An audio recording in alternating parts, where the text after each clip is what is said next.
7 अक्टूबर 2023 को हमास ने इजराइल पर बहुत बड़ा हमला किया था और इस हमले के बाद इजरायली सेना ने गाजा पर चढ़ाई कर दी।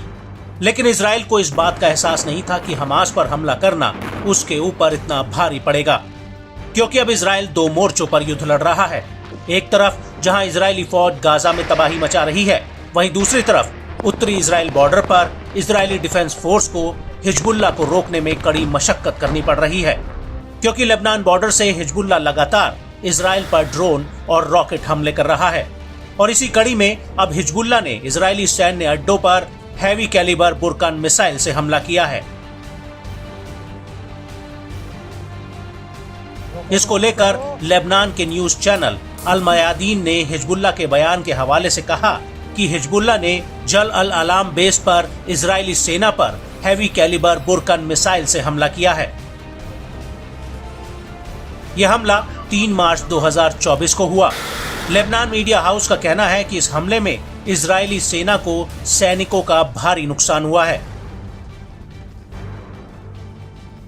आपको बता दें कि इस हमले से पहले हिजबुल्लाह ने इजराइल के कई सैन्य अड्डों पर हमले किए थे। हिजबुल्लाह ने इजरायली बॉर्डर पर आईडीएफ की नई सैन्य कमांड और कंट्रोल सेंटर पर हमला किया। यह आईडीएफ की 300वीं टेरिटोरियल ब्रिगेड का सैन्य अड्डा था। इस हमले में हिजबुल्लाह का ड्रोन पश्चिमी गलीली इलाके में लिमान मोशाव के पास आईडीएफ के टारगेट पर जा गिरा था। इसके अलावा हिजबुल्लाह के लड़ाकों ने इजरायली सेना के जमावड़े पर भी जल अल अलाम मिलिट्री बेस पर हमला किया था, जिसमें इजराइल के कई सैनिक घायल हुए थे। वहीं अगर आईडीएफ के हिजबुल्लाह पर हमलों की बात की जाए तो इन हमलों में आईडीएफ काफी आगे है। 7 अक्टूबर 2023 के हमलों के बाद से अभी तक इजरायली हमलों में हिजबुल्लाह के 171 से ज्यादा लड़ाके मारे गए हैं। इसमें हिजबुल्लाह के कई बड़े कमांडरों का नाम भी शामिल है।